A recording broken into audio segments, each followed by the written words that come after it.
Good evening all, and welcome. Tonight we are going to be diving into the realm of the paranormal. But before we do so, I'd like to extend a huge happy birthday to Liam. We are also very lucky to have the paranormal scholar join us for this edition. They've actually made a documentary, which I'd like to tell you about. Way back in 2007, Laura and her husband, Eric, the couple who run The Paranormal Scholar, decided to go out in search of proof of life after death. In Search of the Dead is the documentary that follows Laura's journey. The documentary is a genuine exploration of the paranormal and encourages people to look at the paranormal and the possibility of life after death seriously. The film includes interviews with renowned academics and experts, as well as live, unscripted paranormal investigations. Laura even visited Huaybacu Forest in Romania, which is said to be the most haunted forest on Earth. It is entirely self-funded, and watching it supports and promotes independent creators. If you are interested in watching In Search for the Dead, it is available to rent or buy via Vimeo. And with that being said, it's time to get comfortable and let the darkness take control. I come from a military family, and as such, I lived all over the country, often unable to keep friends for any period. I also have insane social anxiety, so I'm overall pretty bad at making friends to begin with. This story starts after I lived in rural Newfoundland for about 3 years, at age 14. I have no friends. My home life is pretty terrible, and I was at this point pretty depressed. I lived on about an acre of land, with a river separating us from about 1 million acres of raw forest that had a bunch of ATV trails in it. It was a spooky forest, and I have tons of stories about what I saw in there that makes most horror movies look like a joke. Of note is the Bear Trap Forest, the 40-foot swamp, the random abandoned suburb, and the house in the middle of nowhere. But these are tales for another time. It was around late August. My parents had told me for many weeks now there had been hoots and hollers coming from our backyard. They had seen flashlights and thought it was just some kids trying to break into our garage and steal some beer. There had been times, and I'd heard it too, normally in the evening, of just a couple of voices periodically hollering, and often I heard several voices speaking from just across the river in the woods. No big deal. A lot of kids hung out in those woods, and due to my oppressive social anxiety, I sure as hell didn't have any desire to talk to them. After this happened for some weeks, I heard the kids doing their usual thing around 4 in the afternoon, and decided, you know what? I'm gonna see what's so amusing. So I ventured into the woods, and go maybe about 300 feet in an ATV trail my neighbor used, and I met one of them. I'm going to use their names, as it will give some context. The kid I met was called Jack. He was a year or two younger than me, about a foot shorter and wearing some really out-of-date clothes. He seemed kind of surprised to meet me, but we said our hellos. I said I had heard them for a while now, and came to see what was happening. Jack got super pumped and insisted I follow him to his friend's project. So I follow the guy, and am taken into an area that is pretty clear-cut, in a dense path of woods. I knew this area, I hung out in the woods alone a lot and explored, and this was brand new. There were 2 other kids there, one my age named Elvis, and another older kid by about 2 years called Louis. They said they were working on a treehouse/fort and wondered if I would be interested in helping. I of course said yes. I had never been asked to hang out with anyone, and they showed me around. Now, I need to discuss these kids' clothes. When I say out of style, I'm talking early 80s miserable fashion. Neon colors, one kid had shoulder pads and was a mess. They wore big rubber boots, and the kids looked, I want to say, new, like they had no signs of pimples. Their hair was immaculate, their clothes crisp as hell. I had just assumed they were hand-me-downs from their parents or something, as they stated that they were all friends, not brothers. So these kids were nice to me, and I mean really nice. I never really got to know them. They never wanted to talk about their home life, but that isn't surprising where I lived. We used hatchets, saws, ropes, and nails to make a pretty solid fort. Had about 8-foot walls made of birch trees, and we made a table to sit at. A lookout post in the biggest tree that we could find. The place was about the size of a 1-bedroom apartment, and we were all pretty proud. One day, we were sitting at the table, talking about our favorite trees or something, and I asked Elvis why I'd never seen him around before. If he lived near me, he had to go to my school. It was one of 2 schools in the town, and no way he lived in the catchment area of the other one. He insisted he did, and wondered why he'd never met me either. We didn't know the same classmates, same people, and could barely agree on teachers. But whatever. These kids talked to me, and that was enough. So about 2 weeks after meeting them and building this fort, on one of these days I said I needed to go home and get something to eat. I asked if they wanted something too, as this was basically my backyard and my parents always made way too much food. They became downright hostile. Not over the food, they just refused to cross the river, adamantly. Louis came up with a story about how crossing a stranger's river is bad luck, but I sure wasn't pushing the issue. I asked if they wanted something, and they said yes, and I brought back a pie that we could all eat. They apologized about getting angry, said they were just very superstitious, and I thought nothing more of it.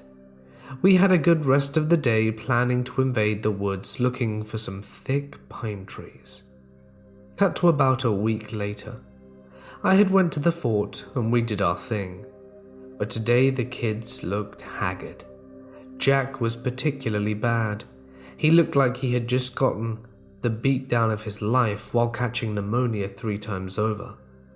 I asked if he was okay. He said he just had flu. But they also looked wet, maybe greasy is a better word. They had sick hair. Their skin was all shiny and clammy, and their clothes looked like arse. I wasn't shocked. These kids wore the same clothes pretty much every day, but so did a lot of the really poor kids in town. We played around for an hour or so before they left, with Louis saying he would see me tomorrow, as Jack and Elvis walked away coughing like they'd smoked a pack a day. I had told my parents about these kids. They thought they were weird, but a kid with no friends just found 3, so don't ask questions. The nighttime hollering had stopped at this point, and we never did see the flashlights again. So the next day I went back with a hatchet, a bag of nails in hand, as the plan was that we were going to give the lookout a roof. When I come to the fort, the place is wrecked. The walls had been torn down. The table was in half, and the lookout had maybe 1 or 2 pieces left to it. Most notably, everything was rotting, like it had been sitting there for decades, rotting. The table was basically nothing, and I could see growth in what had been our floor. Solid, half-tree growth. My only thought was, what the hell? And I rationalized that maybe someone found out about the fort and wrecked it. So I waited for the kids to come. Next day, and the next day, and the day after that.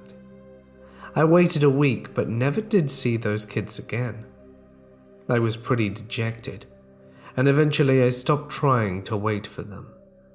I wanted to look for them, but they had never shown me or told me where they lived, other than up the hill. My parents noticed and asked me why I wasn't hanging out with the kids anymore. I told them what was happening, and they dismissed it and just insisted that they probably didn't want to be my friend, that I didn't need them. I was sad for a good while after that. Cut to today. I'm 29, and telling my wife about these kids I used to hang out with. And this time, we made a call forward. I explain how they look, how they acted, and it's overall a pretty good memory with a sad ending. My wife looks at me wide-eyed and said, "You hang out with a bunch of spooky ghost kids." I find this crazy, but she says, "Did anyone else see them?" And no, they didn't. They saw a flashlight, but not the kids. They heard them, and they heard about them, but no one had ever laid an eye on them other than me. There were never any records I could find about them. No one else in the school they supposedly went to knew them, and they never showed me their house or came to mind despite my insistence. My wife said it was some spooky stuff, and that I should probably share it with all of you. What do you guys think?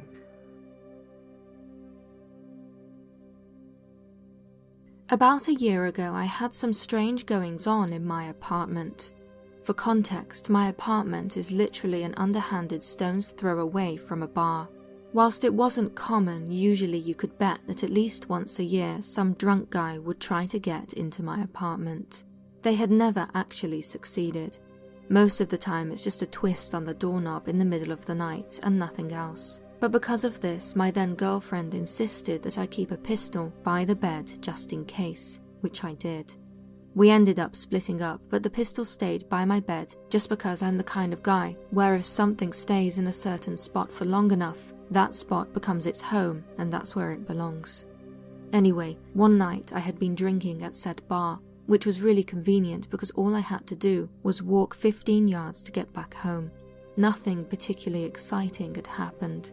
I climbed into bed around 11:30 and went to sleep. This is where it gets weird. I kind of wake up, barely able to open my eyes and not able to move, but I can see a little out of my barely opened eyes and I can hear. I now know that this had to be some sort of sleep paralysis, I assume, but I had never experienced it before or after this event. Paralyzed in my bed, I see through my barely opened eyes a weird arm creeping up over the side of my bed. I have a particularly tall bed, like 3.5 feet up off the ground, which is more than enough room for somebody to be under there. This arm lay its hand down around my ankle and started sliding up my leg. I could feel it vividly the whole way up. It stopped around 4 inches from where my thigh and hip met and then squeezed hard. Then I heard in a super raspy man's voice, "What are you gonna do? Just let me kill you." The hand let go and sucked back underneath the bed, and then I had instant control of my body again. I snatched up my pistol on the nightstand and threw on the lights in my bedroom. I checked under the bed, but nothing. I checked in the closet, nothing. I checked the whole apartment, which isn't hard to do seeing as it's 1 bedroom, a bathroom and a living room kitchen area, but still nothing. I checked the door, still locked from the inside. I even started checking stupid places like in the refrigerator, the cabinets, the water heater closet. There had to be someone in there with me, I glanced at the time on my oven. It was around 3:30ish, so I figured it was just a really vivid bad dream and I should try to get some more sleep. Naturally, I was still pretty cranked up over the encounter, so I decided to browse Reddit until my nerves were calm enough to sleep. The weirdness did not end there. After about 10 minutes of messing around on my phone, I heard a noise from the kitchen which was directly out the door from my bedroom, with the door wide open. A clop. Like the kind of noise a horse makes when going down a brick road, but just one, singular clop. I thought, okay, weird, but maybe it's just a dish settling in the sink or something. But no, it happened again a few seconds later, and a few seconds after that, and so on and so forth. Some were relatively quiet, some were just downright loud. After about a minute of just clippity-clopping away, this repulsive stench takes over my room, like a rotten egg, sulphury smell. I set my phone down, snatched my pistol back up, and sat with my back against the wall. I just sat and waited. It finally stopped after what seemed like forever. The clopping and the smell just went away. I grabbed my watch off the nightstand and checked the time. It was a little after 4. I eventually fell asleep for a couple of hours. The next day, all I could think about were the events of the night before. I was uneasy to be in my apartment. When it came time to go back home, I didn't know how I was going to do another night like the last one. Then I had one of my best ideas to date. The demons can't mess with me if I drink so much I pass out. Genius.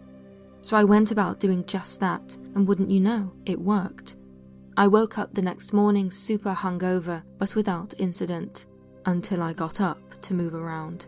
I went to turn on my bedroom lights. They come on for about half a second, and then all 3 of them burned out. This became a common theme all that morning. Turn them on, and they burn out. Out of all the light bulbs in my apartment, only 3 survived. I had one in the bathroom, one in the living room, and one in the closet of my bedroom. That was it. On top of this, there was also a lot of randomly dead battery-operated devices that had died at some point between the day before and the day that was now.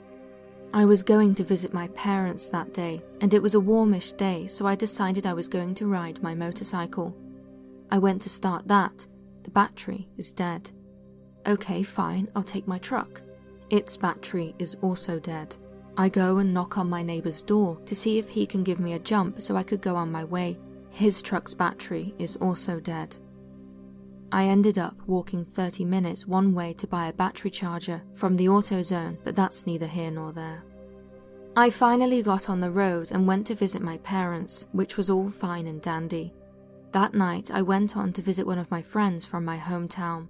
It was just me, him and his girlfriend there talking when I decided to tell them about the events that had been happening to me as of late. I knew his girlfriend was into creepy things, ghost stories and such, but I had no idea how into it she was. Flash forward 30 minutes, and I'm getting rubbed head to toe with an egg to find out if I had bad juju in me. She cracked it in a glass of water and looked at it and told me that I had malevolent evils within me or something along that line, but that I also had something fighting it for me already. Now let me tell you, that is not something that is nice to hear whether you believe it or not. She gave me some advice on what to do, which mostly involved burning one of those Jesus candles you find at the dollar store until it ran out of wax, preferably only lighting it once and letting it burn from there. Also, she was very adamant that I only light it with a match, not a lighter. Well, I went back home and picked me a box of matches and a Jesus candle and went to work. And work it was. I could not get that candle to stay lit to save my life. Within the first 10 minutes of burning the candle, I had to relight it at least 8 times. And every time you relit it, you were supposed to say the prayer on the back, so I did. Now, I'm not religious whatsoever, so I felt mighty awkward doing this, but I powered through. After the fury that was the first 10 minutes of lighting the candle, it burned nicely and never went out until all the wax was gone. No problems since then. Also, a fun side note, I now buy those Jesus candles in bulk and always have one burning. Not that I'm afraid whatever it was will come back for me, but because they're pretty and I like to wake up in the middle of the night and see it still going strong in the kitchen from my bed. Sort of a nightlight thing, I suppose. Now, with all that being said, it could have just been a bad dream, my imagination, or a series of coincidences. I'm pretty well versed in spookiness. I love to watch all those types of videos on YouTube, and it is completely possible that my brain just conjured up some information I had stored in there and used it in a nightmare and then filled in the rest. I suppose I will never know. I had my sleep molested by a demon, nostrils assaulted with a sulphurous stench.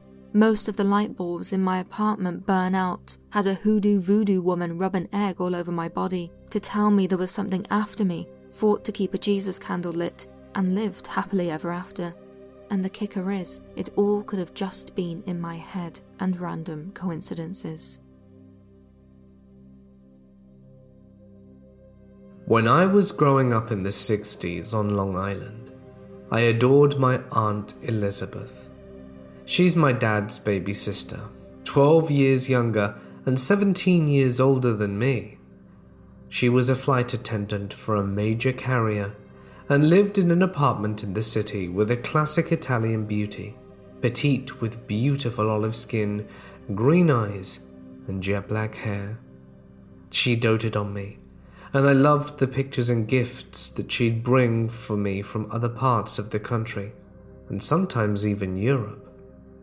When I got older, my parents would let me go visit her apartment, where she and her equally gorgeous and glamorous friends would smoke cigarettes, drink cocktails, and play records and talk about glamorous and adult things together. And I would feel sophisticated and cool merely by being in the room. One day, when she was 30, she was called in sick to work. Thinking she had the flu, it turned out to be meningitis, and she was dead within 2 days. What followed were the saddest events of my childhood.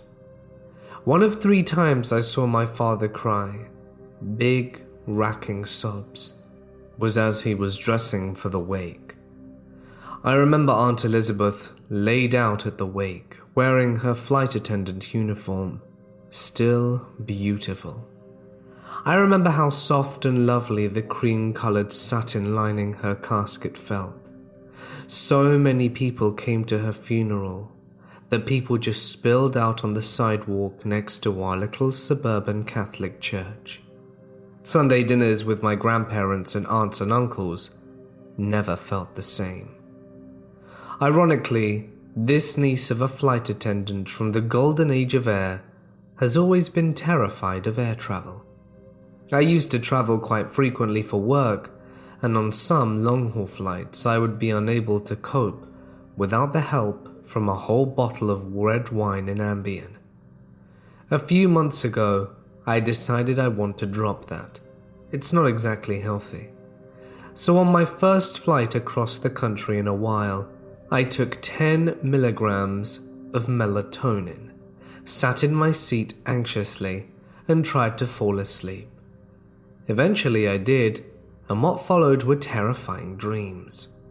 Of course, it would take place on the same flight, and of course the cabin pressure would drop, and of course the plane would be plummeting, and I was about to die crashing into a cornfield. As everyone panicked and screamed, I saw a flight attendant walking down the aisle to my seat, and it was my Aunt Elizabeth. She was walking calmly and intently with a little sly smile on her face, as if I were an old friend of hers who she hadn't seen in a long time. She was wearing the same flight attendant uniform she was buried in, but her legs and feet were bare. She came, looked at me, took my left hand in hers and said, "It'll be okay, honey. It really will. Things can look bad, and sometimes it gets a little turbulent, but the pilot will right it." And then said, "How are you?" I sputtered out the first thing that came to mind if asked, "What have you done with your life since age 13? I think I mentioned where I went to school, and something about my first job.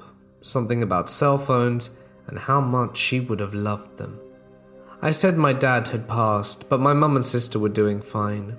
I talked about how ridiculous rents were in the city and about the changes that had happened to our hometown.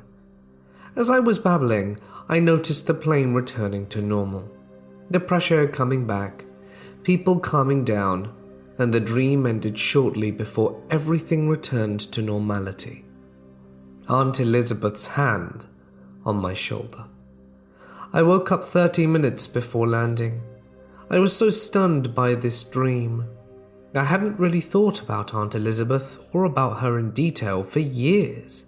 I had a few minutes, so I called my mother and told her what happened. I mentioned that I thought it strange that in the dream she was barefoot while working on the plane, and my mother paused and said, "Elizabeth was buried barefoot." Apparently, it's custom in the little corner of Sicily that my father's family comes from for women to be buried barefoot when laid to rest, and they'd adhere to it when burying Aunt Elizabeth and my grandmother many years later. I would not have known, as the lower lid of her casket was closed during the wake. I'm not even religious, but that made me truly believe that my Aunt Elizabeth came to visit me and comfort me during a time of stress and fear. Or something like her, a piece of her. It was wonderful and moving to realize this, like a warm blanket around me. I suddenly recalled memories of my aunt that I didn't even know I had. I was in tears in an airport bathroom. I've been through a lot in my life. Some moves, unemployment, 2 divorces, losing a house, and getting one back. Friends and family dying. But for a few moments in a dream I got to see someone who I loved and who loved me when I was a little girl, excited for the big world ahead of her. I love you, Aunt Elizabeth. Visit again, anytime.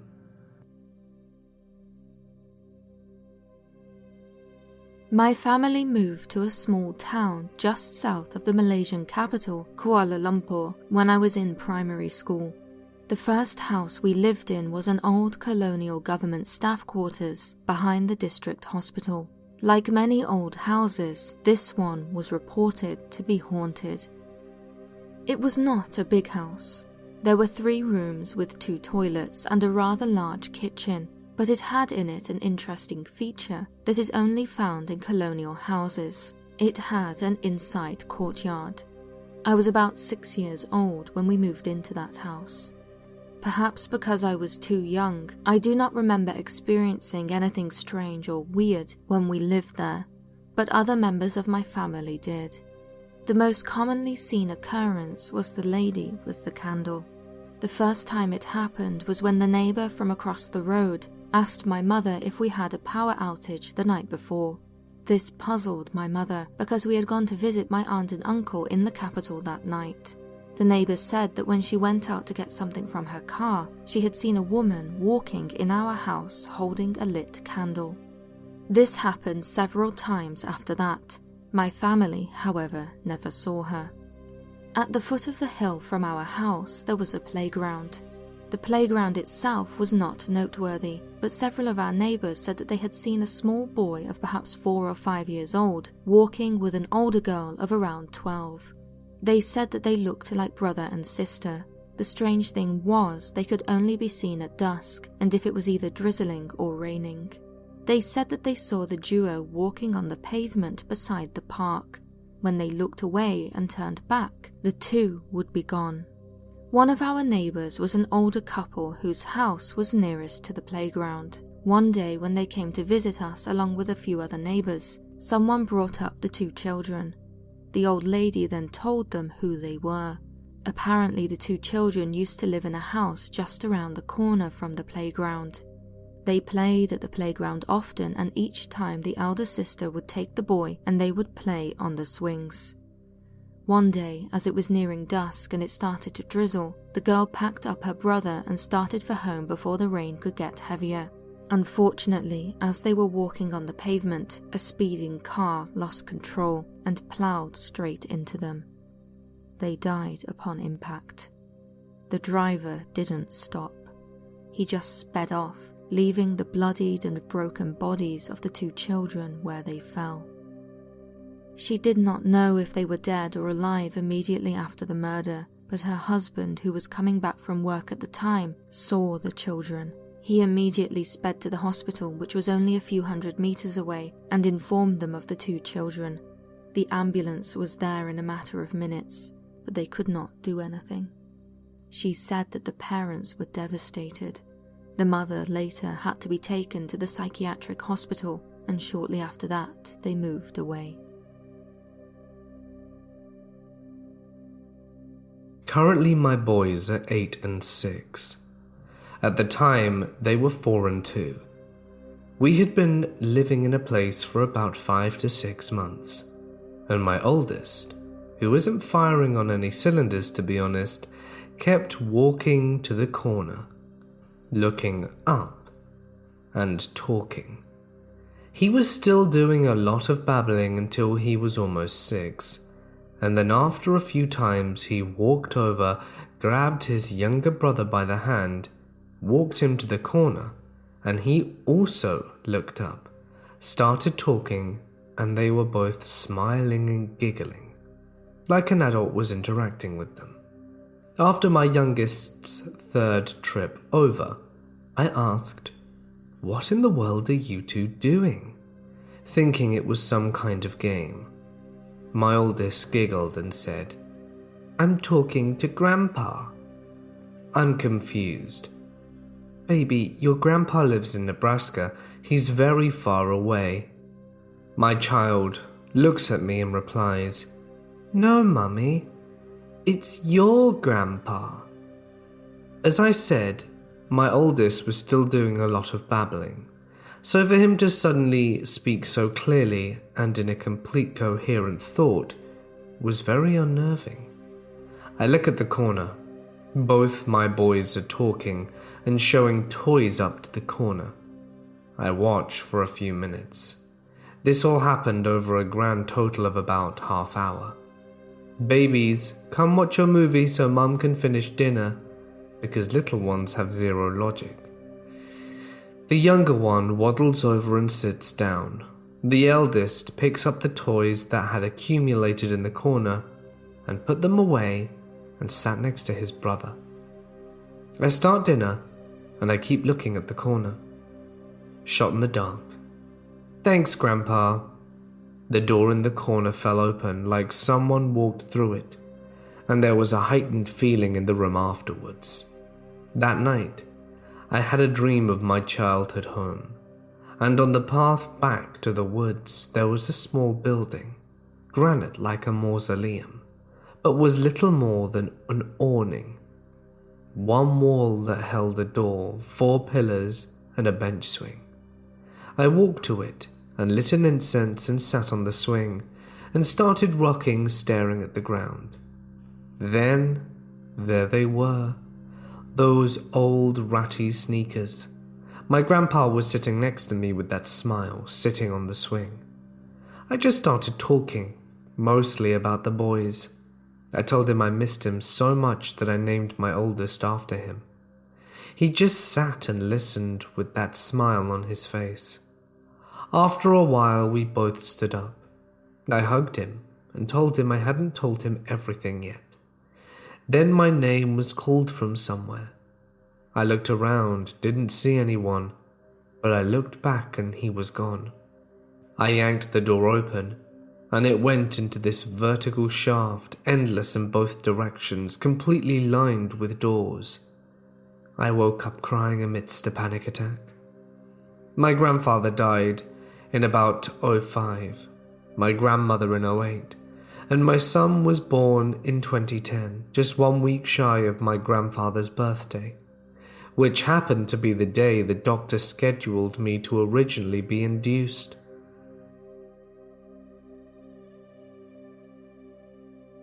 I was 10 or 11 years old and was sleeping in my grandma's guest bedroom.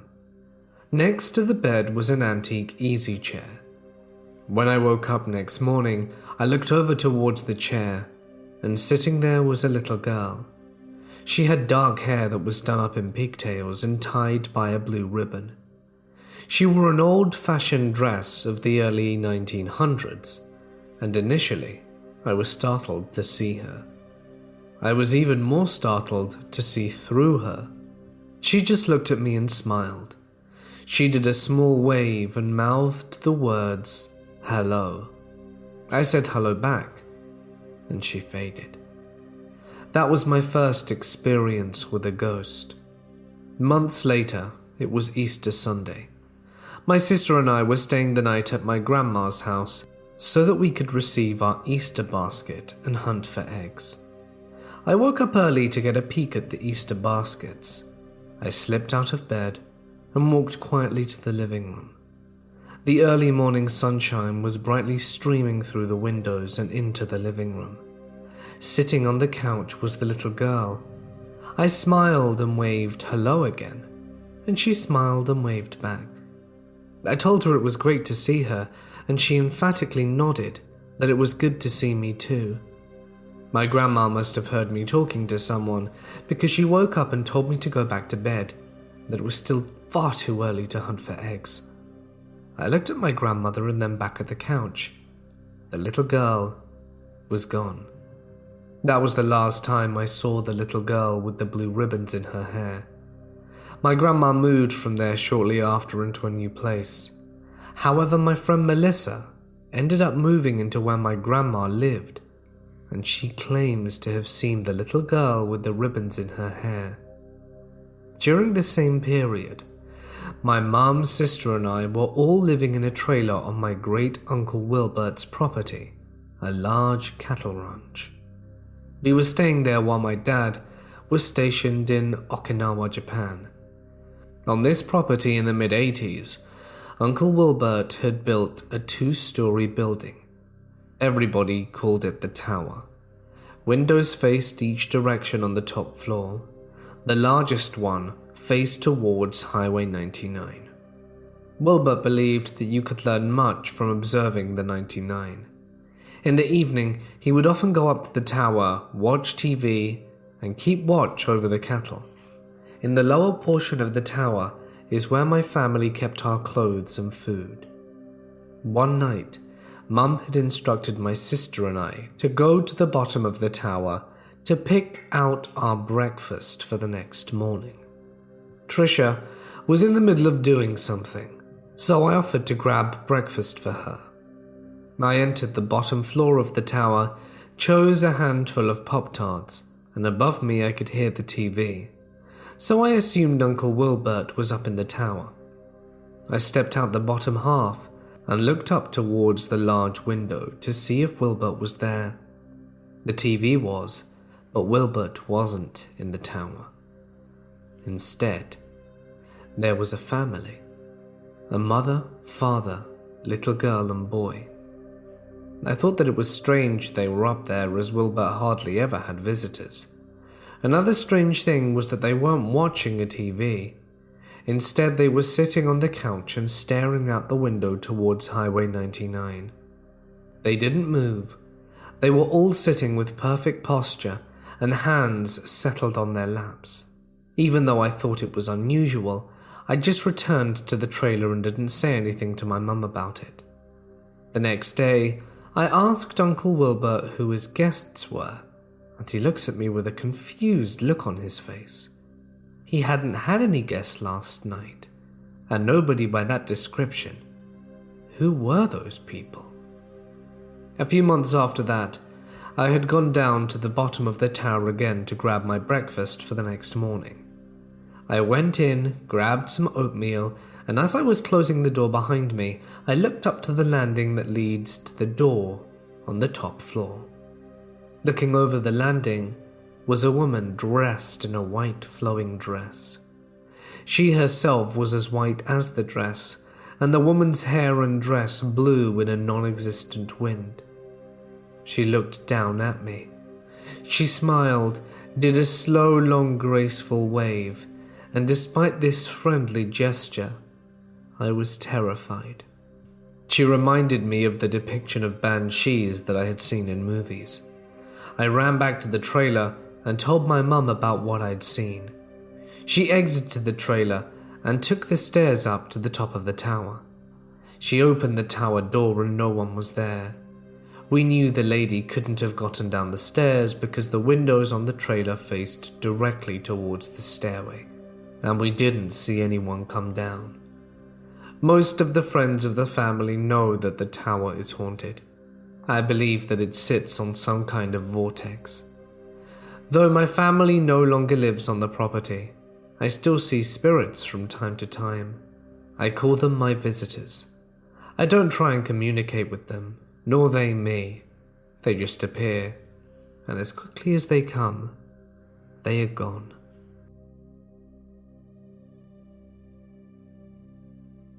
I live in a farmhouse in Maine that's over 100 years old. I've had lots of paranormal experiences here. When we moved in, we had to clean out all the belongings of the previous resident. About a month after we moved in, our elderly neighbor told us, without us asking, that the previous residents had left in the middle of the night and never came back. They even left their pets.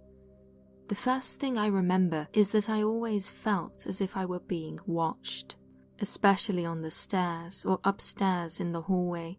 My children, I have 3, have always stared at things I couldn't see and woken up at night screaming. They would point at my bedroom closet when they did this. Since my oldest son was born, I would hear things over the audio baby monitor. It was a child talking or singing. My child was way too young to be doing this. I also had some experiences with the video monitor I've got. I have since stopped using it. About a year after we moved in, my kids received a balloon at their birthday party. It was an average helium balloon that said happy birthday on it. It had been deflated and on the floor for about a week when this took place. My ex and I were upstairs in the hallway when the balloon came floating out of my daughter's bedroom, about 4 feet off the floor. I thought it was weird because it hadn't floated for about a week. My ex walked to the end of the hallway to another bedroom and the balloon followed. He walked back to the middle of the hallway, it followed. Then he went into our bedroom, the balloon followed him. He walked around the bed, it followed. Then it followed him back into the hallway. I used to have a video of this occurrence, but it's on an old cell phone and I can't find it now. Another experience happened when my oldest daughter was around 2 years old and would wake up around 2 or 3 a.m. every night. I would hear her in her room at the end of the hall by the stairs, talking, laughing, and overall having a great time. When I went and asked her who she was talking to, she replied, "The captain." I would lay down in her bed with her to get her back to sleep, and I would hear what sounded like fabric swishing and footsteps around her bed. They were very distinct. About 8 years later, a friend of mine was sitting in his truck in the driveway. I was standing outside talking to him. He had his dog in the truck, and the dog kept barking and growling at my upstairs window. Finally, my friend said, "He sees the captain." I had pretty much forgotten about my daughter playing with the captain as it had been years since she had done it, so I asked him what he was talking about. He said that a friend of his had lived in my house many years ago. They had strange experiences there and attributed them to someone they called the captain. I had never told him about what my daughter had said and done. When my daughter was born, I still had an infant son, and I was nursing her, so we slept downstairs on the couch to avoid waking him up in the middle of the night.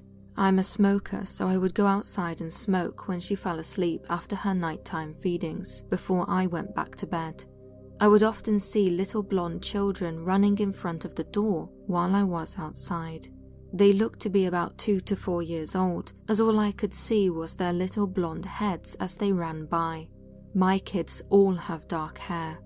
One night, while going outside, I saw in the reflection from the glass window of the door a man standing behind me. He was tall and thin, and I can only describe him as looking like Walt Disney. He was just standing behind me, not moving as far as I could tell by his reflection. I was scared when I saw him, but by the time I was finished, I had calmed myself down enough to go back inside. There was a night that I was home alone. My mother had taken the kids for the night and I was sitting on the couch watching TV when I heard loud boots stomping on the floor directly above me. 5 distinct footsteps. Later that night, when my ex had come home and we had fallen asleep in bed, I heard a huge bang right above my head in the attic. I would describe it as someone dropping a bowling ball, but there was no one there. No pets at the time, and the attic door was closed and locked. One night I came downstairs to the kitchen to get a drink.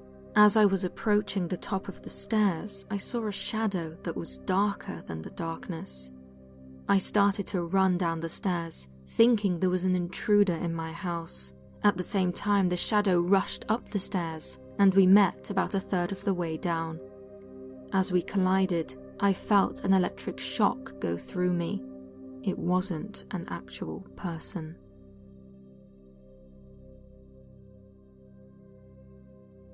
Me and my sister stayed at my mum's a couple of years ago, and we both had to stay in my sister's old room that she always hated. She said spooky stuff used to happen all the time when she was younger, but we just kind of shrugged it off as an overactive imagination. It's about 2 a.m, and we've pretty much talked about anything and everything when I ask if she can turn the light off, since I'm pretty tired and want to sleep. And I kid you not, about 3 minutes after the lights are off, we hear this super low rough growling, like the noise the grudge makes before she attacks. I asked like a 10-year-old, "Was that you? No, was that you? Turn the lights on, turn the lights on." Of course, the lamp falls off the dresser as she's trying to turn it on while we're both in full panic mode. "See, I told you the room is freaky." I laughed nervously, but we slept with the light on that night. Can't even put it down to us being kids. We were in our early 20s. I had other freaky things happen in that room, but I just put it down to lucid dreams.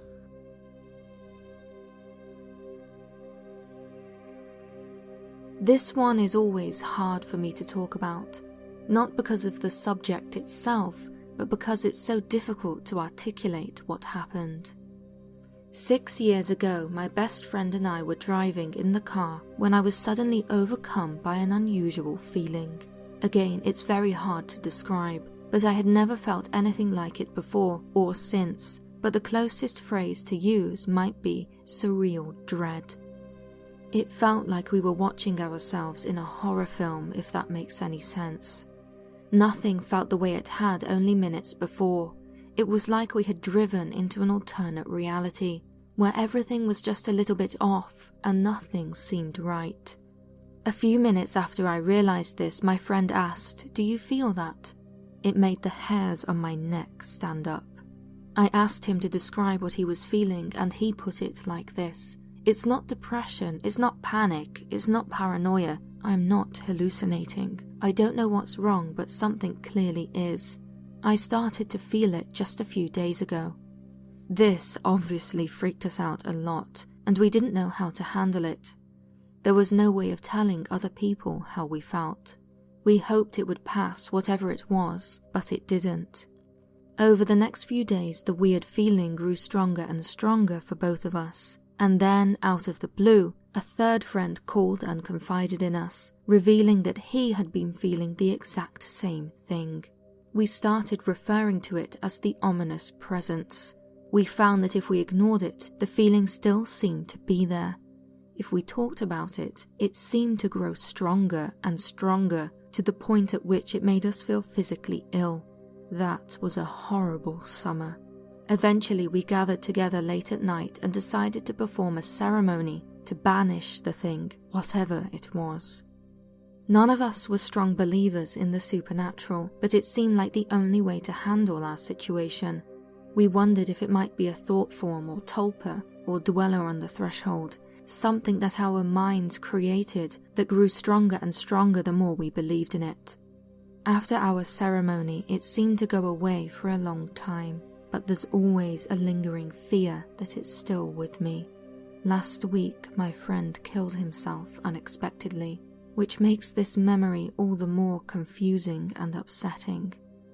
I still don't know if the ominous presence was supernatural, but it's clear from the way things turned out that the mind is a very complicated thing.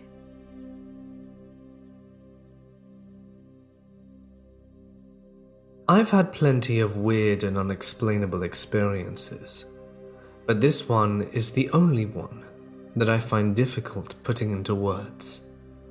When I was around 6, I remember whenever I found myself alone, I used to see a man in my house always behind me, in corners, behind the sofa I was sitting on. This happened for years. This thing was very human-like. There was not a faded or blurred line, and this thing would always be wearing the same clothes when I saw it. I would catch glimpses of it, and as soon as I turned around it would be gone, as if nothing were there. I remember as a child it didn't scare me as much as it should have, but I was always super cautious and uneasy. It never made me run crying to my parents though. What is weird is that at this time I recognized the man. In my head the man was my uncle/family friend who I thought was very much alive. So everything I saw, I put down to my imagination. A few years go by and I kept on seeing this. What I realized was that I never saw this man in real life. There were no pictures of him, never any meeting with families. So how could I possibly have this feeling that I knew him? How could my brain invent this character and backstory for him? I was asking around for this unidentified uncle, and it seems he never really existed.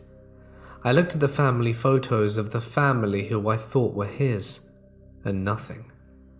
Unfortunately, my father passed a few years ago, and since I've been trying to find photos of him, I came across a photo of my dad and his dad, my grandfather, who I'd never met. And the man I used to see looks a lot like him, but not an 100% match. My memories have obviously faded because of how long ago it was, but I know it's only in resemblance and not who I used to see as a child. Thank you for listening to my narrations, and thank you to Mortis for allowing me to come and narrate on his channel. It's always a wonderful experience. If you do enjoy stories such as these and you absolutely love the paranormal, then I would be extremely grateful if you could take the time to visit my channel, The Paranormal Scholar, and watch the trailer to my recent debut full-feature documentary on the subject of life after death, called In Search of the Dead. The documentary is over 2 hours long and has taken over 2 years for my husband Eric and I to make. It is the perfect way to spend an evening if you enjoy the paranormal.